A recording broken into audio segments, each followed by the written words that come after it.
स्वर शास्त्र के अनुसार हमको रुपयों पैसों का लेन देन उसी हाथ से करना चाहिए जिस तरफ की उस वक्त नाड़ी सक्रिय हो।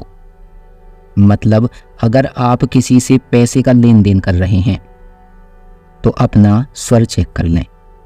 अगर उस समय आपका चंद्र स्वर यानी ईड़ा नाड़ी सक्रिय है तो आप उल्टे हाथ से यानी लेफ्ट हैंड से लेन देन करेंगे।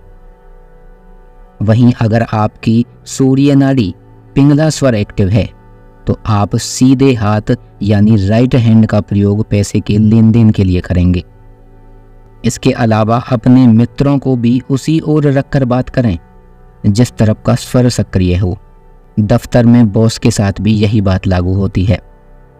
दरअसल जिस तरफ की नाड़ी सक्रिय होती है शरीर में और हमारे मस्तिष्क में उस वक्त उसी तरफ ऊर्जा का प्रवाह हो रहा होता है। चालू स्वर की ओर उस व्यक्ति को रखने से उसके मन में हमारे प्रति सकारात्मक भाव उत्पन्न होते हैं जिसका हमें लाभ होता है।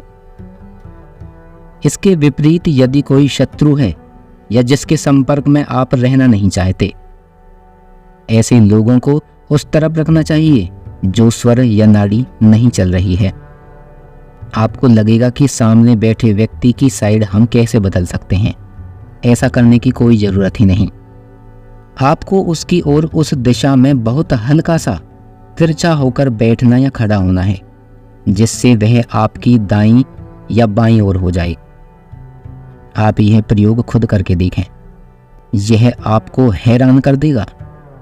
और तो और यदि कोई व्यक्ति आपका समय नष्ट कर रहा है और उठकर जाने का नाम नहीं ले रहा, आप ऐसे लोगों के साथ भी यही प्रयोग करके देखें। उन्हें उस दिशा में ले लें जो स्वर नहीं चल रहा। जरा सी देर में उसे कोई जरूरी काम याद आ जाएगा और वह खुद आपसे जाने की इजाज़त मांगेगा।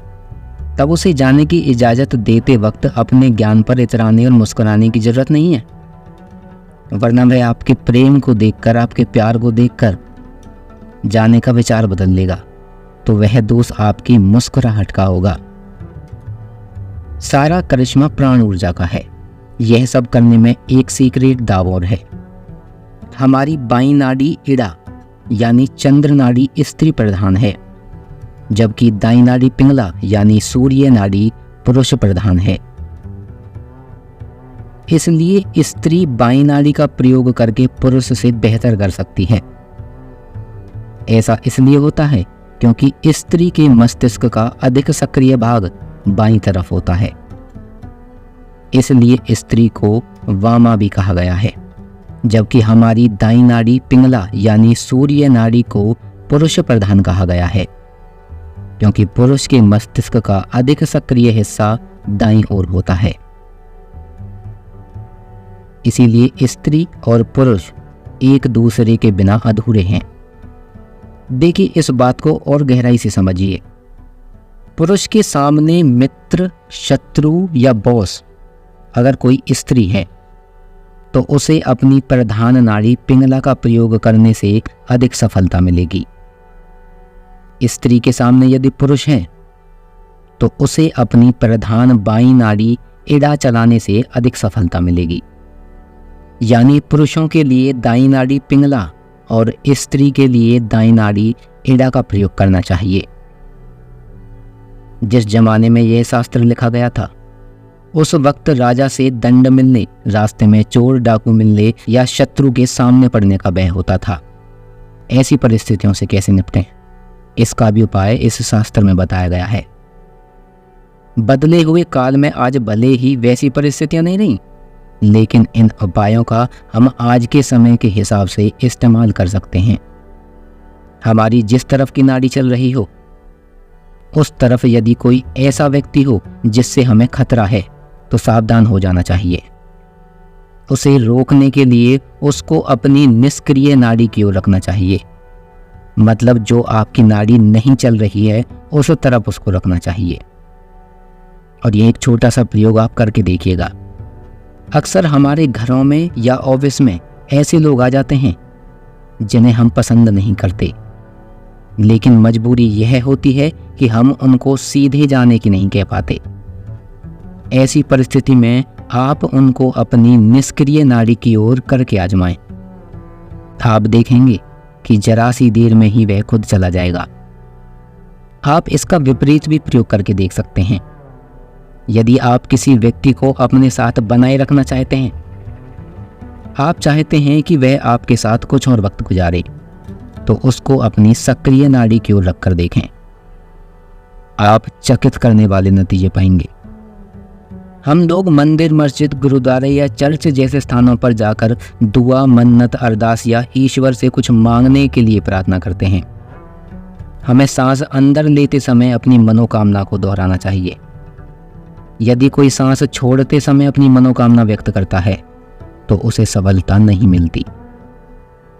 जो कार्य सांस लेते समय शुरू किए जाते हैं उनमें सफलता मिलती है, पर सांस छोड़ते समय किए गए कार्य में हानि होती है। ध्यान रहे कि बात सिर्फ शुरुआत करने की है। आइए अब जानते हैं कि सुषुम्ना नाड़ी के प्रवाह काल में कौन कौन से कार्य किए जाते हैं। देखिए, जब दोनों नासिका से सांस बाहर निकले या पल में सांस बाएं से दाएं और पल में दाहिने से बाएं ऐसे बदलने लगे तो समझना चाहिए कि सुषुम्ना नाड़ी चल रही है, क्योंकि सुषुम्ना नाड़ी चलती तब ही है जब एड़ा को पिंगला या पिंगला को एड़ा में बदलना होता है। इसलिए हम समझ ही नहीं पाते कि बायां स्वर चल रहा है या दायां या फिर दोनों। जब ऐसा हो तो सांस की लंबाई पर गौर करें। सुषुम्ना में नासिका से बाहर निकलने वाली सांस की लंबाई 4 अंगुल हो जाती है। इस तरह इसको आसानी से जान सकते हैं। साधकों, सुषुम्ना चलती ही केवल 4 मिनट है और इतने कम समय में ही सुषुम्ना में 5 तत्व पृथ्वी, वायु, अग्नि, जल और आकाश भी चल जाते हैं। तो इस नाड़ी में तत्वों की पहचान कर पाना सबसे कठिन काम होता है। यही कारण है कि सुषुम्ना नाड़ी के चलने के दौरान अच्छे बुरे किसी भी काम को करने से मना किया जाता है। सांसारिक काम करने के लिए मना किया जाता है, क्योंकि सामान्य लोग इतने कम समय में तत्व की पहचान नहीं कर सकते। और अगर उस बीच अग्नि तत्व हुआ तो हर काम बिगड़ेगा। सुषुम्ना को शून्य स्वर भी कहा जाता है। यह सब कुछ नष्ट कर देता है। सुषुम्ना में अग्नि तत्व का प्रवाह साक्षात काल का रूप कहलाता है। स्वर शास्त्र के अनुसार यह सभी शुभ और अशुभ कार्यों के फल को जलाकर भस्मीभूत कर देता है। इसलिए इसे विष के समान समझना चाहिए। जब क्षण क्षण में बाईं और दाहिनी नाड़ियां अपना क्रम बदलती रहें तो ये विषम भाव की पहचान है और उस समय किया गया कार्य आशा के विपरीत फल प्रदान करता है। इसलिए सुषुम्ना के विषय में बार बार एक ही बात समझाई गई है कि इसके प्रवाह काल में लाभ, हानि, जय, पराजय आदि कुछ भी विचार नहीं करना चाहिए। जो भी कार्य करेंगे उसका विपरीत फल ही होगा। सुषुम्ना चलने पर यात्रा की शुरुआत करने की तो बात बिल्कुल भी नहीं सोचनी चाहिए। ऐसा करने पर यात्रा में कठिनाई तो आती ही है, हानि भी होती है, लेकिन साधना के लिए सुषुम्ना सर्वश्रेष्ठ होती है। सुषुम्ना का अर्थ है दोनों नाड़ियों एड़ा और पिंगला यानी चंद्र और सूर्य का मिलन, इसलिए इसको संधि काल भी कहते हैं। सुषुम्ना सूक्ष्म तत्व में लय हो जाती है जिसे संध्या कहते हैं। आध्यात्मिक जगत में दिन और रात मिलने के समय को संध्या नहीं कहते, बल्कि एड़ा और पिंगला के मिलन को ही चंद्र और सूर्य का मिलन मानते हुए इसी को संध्या कहते हैं। इसीलिए भगवान शिव माता पार्वती को यही बोलते हैं कि दिन और रात का मिलन संध्या नहीं है, यह तो मात्र एक ब्रह्म प्रक्रिया है। वास्तविक संध्या तो सुषुम्ना नाड़ी में स्वर के प्रवाह को कहते हैं, जो 2 स्वरों के मिलन से होता है। इसलिए सुषुम्ना के प्रवाह में केवल साधना या ईश्वर को याद करना चाहिए। साधकों, आज की इस वीडियो में बस इतना ही। हम आशा करते हैं कि वीडियो आपको जरूर अच्छी लगी होगी। वीडियो को लाइक और चैनल को सब्सक्राइब करना ना भूलें। आप हमसे टेलीग्राम पर भी जुड़ सकते हैं। हमारी टेलीग्राम आईडी है सर्वोसनातन11। मिलते हैं जल्द ही एक और नई वीडियो के साथ। तब तक अपना ख्याल रखिए। धन्यवाद।